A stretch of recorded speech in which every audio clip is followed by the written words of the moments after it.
విశ్వవిద్యాలయాల చట్ట సవరణ బిల్లుపై చర్చ సందర్భంగా విపక్ష సభ్యులు వ్యక్తం చేసిన అభ్యంతరాలను ముఖ్యమంత్రి కేసీఆర్ తోసిపుచ్చారు. గతంలో ఉపకులపతులు వ్యవహరించిన తీరు సరిగా లేనందునే చట్ట సవరణ నిర్ణయం తీసుకున్నామని స్పష్టం చేశారు. ఉపకులపతుల నియామకాల్లో రాజకీయ జోక్యం ఉండాలనే ఉద్దేశం ప్రభుత్వానికి లేదని తేల్చి చెప్పిన కేసీఆర్ విశ్వవిద్యాలయాలను పటిష్టం చేసే ఉద్దేశంతోనే చట్ట సవరణ నిర్ణయం తీసుకున్నామని చెప్పారు. వైస్ ఛాన్సలర్ల నియామకం గవర్నర్ గారు చేయాలనా, వైస్ ఛాన్సలర్ల నియామకం గవర్నర్ గారు చేయాలనా, రాష్ట్ర ప్రభుత్వం చేయాలన్నది మేజర్ ప్రశ్న. గత అనుభవాలు చూస్తే అధ్యక్ష చాలా బాధాకరంగా ఉన్నాయి.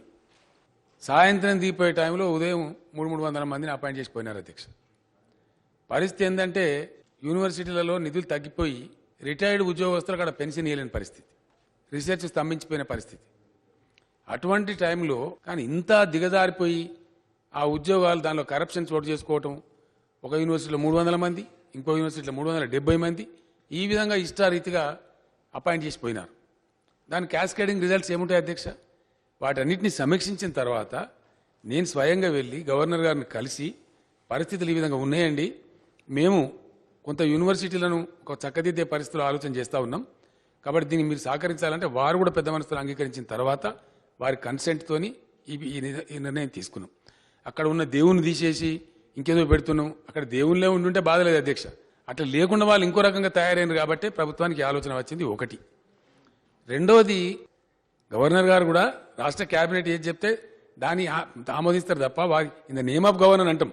ఏ జీవో ఇష్యూ చేసినా, ఏ ఉత్తర్వు చేసినా గవర్నర్ అంటే గవర్నర్ వేరు, రాష్ట్ర ప్రభుత్వం వేరుగా ఉండదు అధ్యక్ష. ఆ యూనివర్సిటీలను పటిష్టపరచడానికి హైకోర్టు సీజే గారు నేను అడిగిన అధ్యక్ష, దయచేసి కొంతమంది హైకోర్టు జడ్జీలు మాకు ఇవ్వండి సార్, మేము వివిధ యూనివర్సిటీలకు వైస్ ఛాన్సలర్ పెట్టుకుంటామని అడిగినాం.